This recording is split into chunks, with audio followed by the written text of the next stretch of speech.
Greetings and welcome to our summer bonus episodes of the Food Professor Podcast presented by Cattle. Once again, Sylvain and I are taking a couple of the summer months off to recharge and get ready for our next season.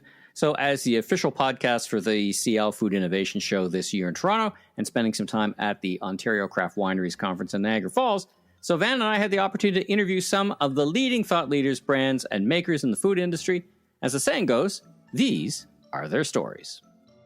Stay tuned for Season 6 of the Food Professor Podcast, debuting August 28th. We'll be back on the mic together live with our particular brand of truth, insight, interviews, custom research from our friends at Cattle, and yes, a whole lot of fun. Ed, welcome to the Food Professor Podcast. How are you doing? Great to be here. Well, we're here live together in Niagara Falls at the Ontario Craft Wineries Conference. Great to see you. Love Flat Rock. You're from Flat Rock. I'm a big personal fan, so I've got a little bit of interest in just learning your story a little bit. But tell us about yourself. What's your background, and tell us about Flat Rock. So I've been a wine lover for years. Some crazy trip to France when I was probably 19 years old, and that got me into wine. And went and now for many of us that just means you choose a different wine with dinner, but you made it a career. Well, I totally made it a career. I just fell in love with the product, and what I learned on that trip was I met with a 85-year-old Frenchman, and he taught me three things that day. He taught me one, that I loved wine because the stuff I was stealing out of my parents' fridge didn't taste very good. The second thing he taught me was wine was a social lubricant, because after 3 or 4 bottles of wine, his English was perfect, and I thought my French was great too. And then the last thing he taught me I was with a friend of mine. Here was 2 19-year-old kids riding. We were literally riding bikes, and we had no money, and he didn't care. He brought us into his home, his domain, and he shared his passion for his craft, and that's what I do. And so that started something within you. Like it's interesting because this intersection of the personal and professional I often find with people who are really good at what they do, right? They have a personal conviction or something, some epiphany or something that pointed in that direction. Yeah, I certainly wouldn't do this as a career if I wasn't passionate about it. That's for sure. Agriculture is not for the meek or the timid. It's a high capital cost, low margins. It's not a good combination. So it's always very tough. But absolutely. So if I take that, seeing that passion, and that's what I do every day. So if you want to ask me what I do, I don't make wine, I don't sell wine.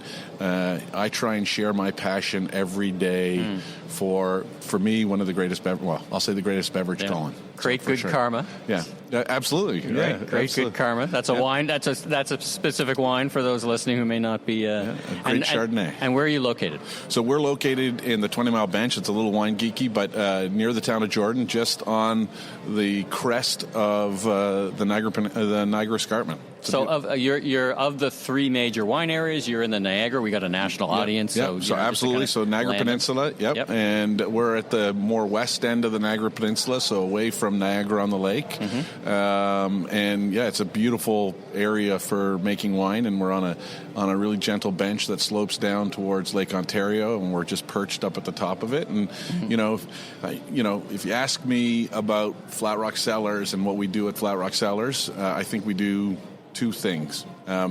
We celebrate our place. Our place gives us the ability to make great wine because of the soil, because of the climate, because of the slope. But we also celebrate great place because we got great architecture. We have a First Nations architect who did our winery. We got a great view that looks across the lake to Toronto. So we celebrate place. I was just going to say, I love being on the patio with my wife and a glass of wine and just overlooking the vineyards and the view back towards the city. All day long. That's exactly. And then I get to look across the lake at Toronto, and thank God I'm not over there every day. And so we get to celebrate place. And the other thing I think we do at Flat Rock Cellars and so we make amazing wines. But the other thing that we do at Flat Rock Cellars is we try and break. I love wine, but there shouldn't be barriers to enjoying it. And I find sometimes in the wine industry, we make it almost people feel uncomfortable saying, I like this, I don't like that, or I'm supposed to like what this. What goes with what food? All of that stuff, right? And look, get into it as much as you want. But I think what we try and do is celebrate wine, share our passion for wine in a way that hopefully breaks down the barriers through great fun education, not pretentious, and that's really important to me because as soon as you create barriers, some people will like that stuff, but I think the most people, they just want to enjoy a product and enjoy it with their friends and be proud of what they're drinking because they know it came from a great place, from a group of people who are dedicated and committed to their craft. You know, I often say that people buy the story before they buy the product, right? And when I think of wine, that's very true. Whether they're buying the region or the country or the specific vineyard, right? It plays a big role in what you do, I would say, yeah? Absolutely. We at the heart of it, we're storytellers, right? And I always encourage my staff, people don't want to know we have stainless steel tanks, right? Or French oak barrels, right? They want to know why we have those things. They want to know, what that does to the wine. They want to know, all the other things around it. Yeah. The technical stuff is, It's a bit of color commentary around, so you know something about the product. Sometimes I think about table stakes versus differentiators, right? So everybody needs to make a good glass of wine. But what in your business or your industry is the differentiator between success and modest success? Flat Rock Cellars success for me is that I've never looked at my colleagues in the industry as my competition.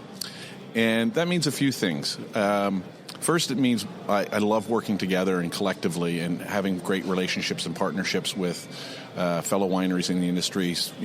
Rising tide floats all boats. Yep. And I think that's very important. Compete at the cash register kind of thing. Yeah, all that stuff. Whatever. And I don't even, but, Compete's a strong word. Yeah, and I don't even say compete. Like, I don't look at them as our competitors. I actually want to celebrate my colleagues as opposed to really compete with them.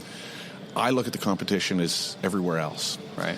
And that does two things, I think, for Flat Rock. And I think I'm unique in this because I don't think a lot of people necessarily look at it the way I look at it. And that does two things for me.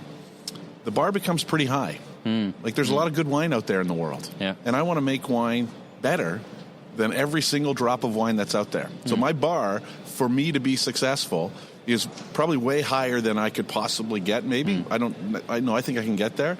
But that's my drive, right, is to make wine that is better than anywhere else in the world. I believe we can do it in Niagara. I believe we can do it in the Niagara Peninsula. I believe we can do it at Flat Rock Cellars. That's one. This week's episode is sponsored by Cattle, now celebrating 10 years as Canada's voice of the consumer. Cattle empowers Canada's top brands and retailers with unparalleled access to first-party panel data and receipt-based insights. Cattle offers unmatched speed and scale with a budget that doesn't break the bank. They deliver the insights businesses need to outsmart the market and their competition. To learn more, visit cattle.ca or reach out to insights@cattle and mention the Food Professor in order to get your free rapid response survey. That's cattle.ca, CADDLE.ca. The second thing is every consumer out there can buy wine from anywhere in the world, and they see the price. And I want to over-deliver on the quality of that I deliver for the price that I offer to my customers. Right. And the number of winemakers that have come up to me and said, Ed, how can you do it for that price? Ed, how can you make me look so bad? I can never make a wine of that quality at that price, right?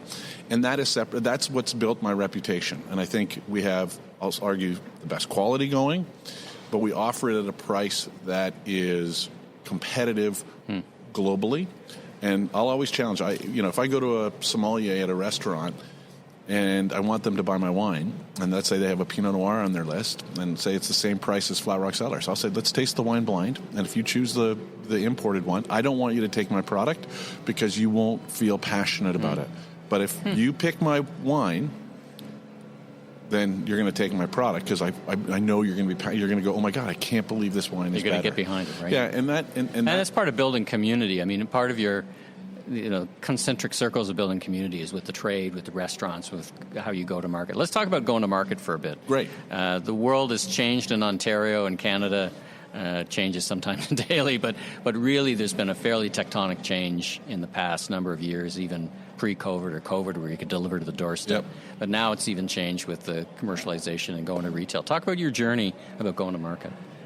Wow, it's been an interesting one for sure. I think what has served us very well is our goal to be partners. I look at my customers as partners. I want their business to do well. I actually consciously think about their business and how I can help them with their business. And I'm also willing to walk away from a situation where I can't help their business or I'm not the right fit. And I think people will respect that. So partnership is really, really critical to building long-term relationships, whether it's our licensee partners or whether it's our grocery convenience partners that we're now allowed to sell to. It's really about making sure that our product fits a need. So for example, a convenience store. I'm not going to go into a convenience store and try and sell my highest priced product because that's not what they need. That's not their market. It's not their market. So why would I go in and push that and try and sell that because maybe it's convenient for me, but it's not right for their business? And then they look at me and go, well, this guy clearly isn't listening to what our needs are, and so we need to find a different partner. So I think being honest about what you have, what you can provide is critical to success because, these grocery buyers, they're professionals. Yeah. They know what they're doing. They're not going to, they're not going to choose something just because you're a nice guy. And so if you're honest with them and you are a genuine partner, then you're going to have some success. It's that category captain kind of perspective that they would hope to understand. Now, any specific, we talked about off mic, we were talking about, I think you're at Costco now. I picked up a nice bottle of your wine. I love it stands out to me, by the way. Congratulations on your labels and your marketing. It really stands out. I don't choose a wine because of the label, but doesn't hurt. It doesn't hurt. Let's put it that way. It doesn't hurt. It doesn't hurt, and you guys do a great job. So talk about your experience with Costco. Yeah, so Costco was an interesting example, and I'll be totally transparent here. They started ordering our product before I even had a phone call with them. Huh. And at first I was like, what is going on? Why is this happening? And it was actually one of my staff that turned to me and said, Ed, you've been working for 20 years doing the right thing, providing the best product at the best prices, building relationships, forging the relationships. All they have to do is go look at the sales because it's pretty transparent what the sales are, and they see a $25 Pinot that's selling that well. That's the product that they want, right? And so, so that was the start of the relationship with Costco, and we look to continue to build and grow and be an amazing partner to them. But, it really was a real, I'll say, shock isn't the right word. It was a real eye-opener for us about the opportunity that exists in Costco. And we're really proud to be able to supply product and be able to deliver what their needs and meet their customers. Because Costco, at the end of the day, is about great quality at a great price. Yeah. And that is Flat Rock Cellars. So, again, it goes back to being true to who we are. That's very true about Costco. Their brand is strong and I'm not necessarily going to pay the least amount for something, but I'm probably going to get very, very good value. Yep. Right? Very outstanding value. Yeah, I remember when I went to Costco to meet with them, and in the meeting room they had... Ottawa? You went to the... Ottawa, yeah. So those great meetings, those meeting rooms are great, right? Yeah, it's classic, right? You're like... But, am I being, is this an interrogation or is this a negotiation? What exactly is it? But so we got into the meeting room, and on the wall are the values, the core values, the mission, and the things. And I just was going through it, and it really inspired me because it's very consistent with Flat Rock Cellars. If my wine, I can see that. Could I charge more for my wine?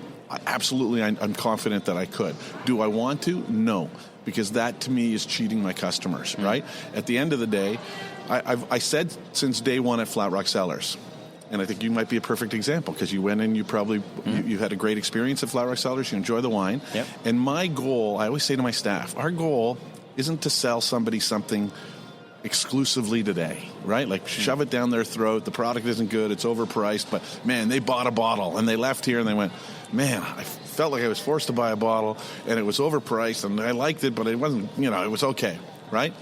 Our job here is to get people passionate about Flat Rock Cellars. So maybe they buy one bottle today or no bottles today, but they had such a great experience. Yeah. Wine, the view, the vineyard, all of the people, the hospitality, the education, the friendliness, the unpretentiousness, that they want to buy one bottle of Flat Rock Cellars wine once a year.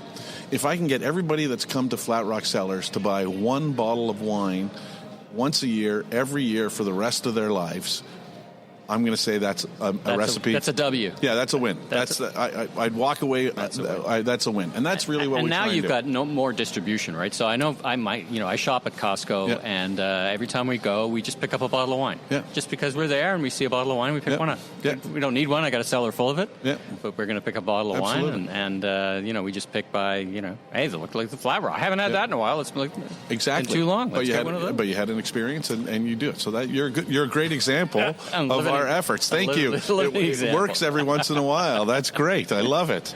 Well, Ed, thanks so much for joining me on the Food Professor podcast. Such a treat to meet you. Yeah, again, big fan of the brand and what you've accomplished. Thank you. And well, I hope you can come by again sometime. And when you do, I'd love to take you around, show you all the other great things that we're doing at Flat Rock Cellars. So thank you very much, Michael. Thanks for joining us. Cheers. Thanks for tuning into our summer bonus interview series. Michael and I will be back live on the microphone together in late August. I'm Dr. Sylvain Charlebois, the Food Professor. Take care. And I'm Michael LeBlanc. Safe summer travels, everyone. See you in the fall.